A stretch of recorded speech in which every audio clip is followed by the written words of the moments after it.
जो नेता संसद में नींद लेते थे, संसद में बोलना नहीं जानते थे, उनको सिखाने वाले हनुमान बेनीवाल चंद्रशेखर आजाद भाई साहब है। मैं किसी राजनीतिक मंच पे नहीं जाता हूं क्योंकि मैं एक भीम आर्मी का प्रदेश सचिव भी हूं। मैं कभी कांग्रेस या भाजपा के मंच पे नहीं जाता हूं, पर आरएलपी के मंच पे इसलिए आया हूं क्योंकि जो लड़ने वाले लोग हैं उनका साथ देना हमारा और आपका फर्ज बनता है। जब खींवसर के चुनाव हुए तो इन्हीं कांग्रेस और भाजपा ने गठबंधन कर लिया, ये आप और हम सब जानते हैं। असली दुश्मन कौन है हमारा, ये आप और हम जानते हैं। साथ ही कार्यक्रम में पधारे सभी कार्यकर्ताओं का आभार व्यक्त करता हूं। भारत में समय समय पे जन्मे सभी संतों गुरुओं महापुरुषों को नमन करता हूं। साथियों, ये लड़ाई आप और हम सबकी है। इस लड़ाई को लड़ने के लिए आप जैसे हम जैसे युवा लोग हैं, इनको आगे आना पड़ेगा, क्योंकि यहाँ भारत में कई लोग नेता हैं, सरकारें आती रहती है जाती रहती है, पर हमारे लोगों की जो व्यवस्था है वो वैसी की वैसी है, उसमें कोई फेरबदल नहीं होता है। साथियों, भारत में जो नेता संसद में नींद लेते थे, संसद में बोलना नहीं जानते थे, उनको सिखाने वाले हनुमान बेनीवाल चंद्रशेखर आजाद भाई साहब है। बैठे रहते थे वो, नींद लेते थे। जब हनुमान बेनीवाल वहां दौड़ते थे, अपनी बात रखते थे, अपने लोगों की आवाज उठाते थे, तो वो लोग जगते थे, कौन सा नेता बोल रहा है भाई।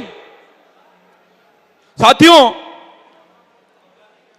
मेरा एक आपसे पर्सनली रिक्वेस्ट है कि हम लोग अगर हमारे ही नेता को मजबूत नहीं करेंगे तो कौन करेगा बताओ? कांग्रेस के लोग करेंगे या भाजपा के लोग करेंगे? हम लोग ही करेंगे।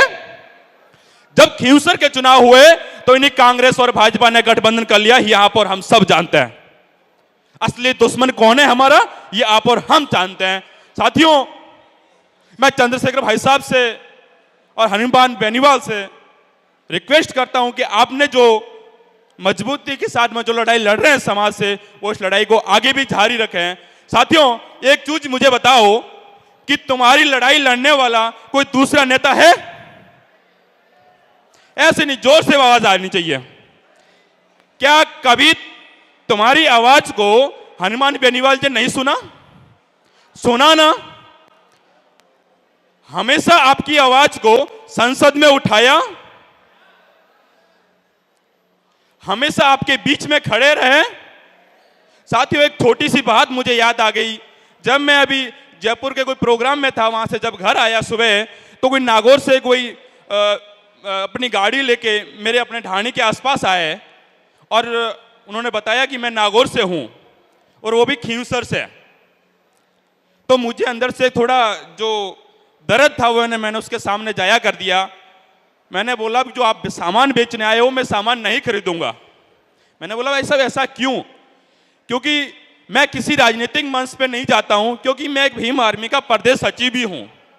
मैं कभी कांग्रेस या भाजपा के मंच पे नहीं जाता हूं, पर आरएलपी के मंच पे इसलिए आया हूं क्योंकि जो लड़ने वाले लोग हैं उनका साथ देना हमारा और आपका फर्ज बनता है।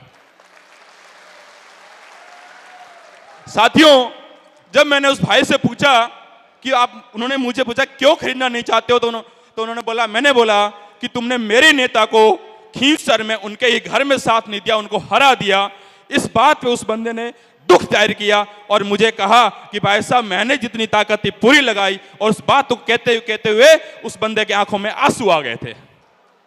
ये दर्द था वहां के लोगों पे, परंतु आप और हमारी गलती थी कि जब मौका मिलता है तब हम और कांग्रेस और भाजपा के लोगों के साथ चले जाता है। ये सच्चाई है, ये सच्चाई है।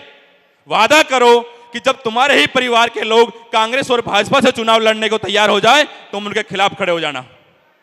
जब तुम उनके खिलाफ खड़े हो जाओगे तब उनकी औकात उनके सामने आ जाएगी और तुम्हारी आवाज उठाने के लिए नेताजी मजबूत हो जाएंगे। जब हनुमान बेनीवाल संसद में नहीं होगे तो बताओ मुझे कोई तुम्हारा नेता होगा कि तुम्हारी आवाज उठा पाएगा? फिर हम लोग क्यों उनके पीछे रहे?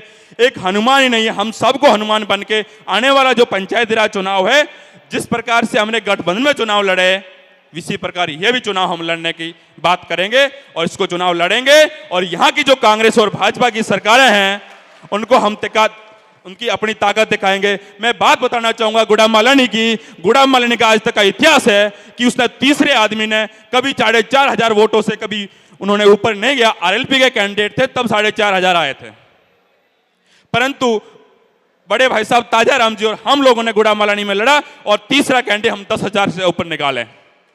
जब उन्हें चुनाव लड़ रहे थे उन्होंने कहा था कि इनको 500 वोट आएंगे। मैंने कहा जितना भी आए ये हमारा पहला चुनाव है, हम सीख रहे हैं, और अगर इस बार अच्छा लड़ लिए तो दूसरी बार तुम यहां से आने से पहले 100 बार सोचोगे। ये आरएलपी और एएसपी की ताकत है। साथियों, इसी बात पे मैं अपनी वाणी को विराम दूंगा और आप सबसे रिक्वेस्ट करूंगा कि भाई साहब को मजबूत करे, पार्टी को मजबूत करे, कि अपनी आवाज वही है। अगर वो नहीं मजबूत हुए तो साथियों वो दिन दूर नहीं है जब कोई राह चलता व्यक्ति आपको मार के चला जाएगा। क्योंकि मैंने एक और घटनाएं देखी है, कोई नेता बाड़मेर का हो या कहीं भी की हो, किसी भी घटना पे बात नहीं करता है। जब बालोतरा की घटना हुई, विष्णुराम मेघवाल की, जब इंद्र मेघवाल की घटना हुई, ऐसी कई घटनाएं हुई, तो शेर राजस्थान हनुमान बेनीवाल ने अपनी आवाज विधानसभा संसद में मजबूत की। साथियों, ऐसे नेताओं को मजबूत बनाना हमारी और आपकी जिम्मेदारी है। जय भीम, जय तेजाजी, जय जोहार, जय संविधान।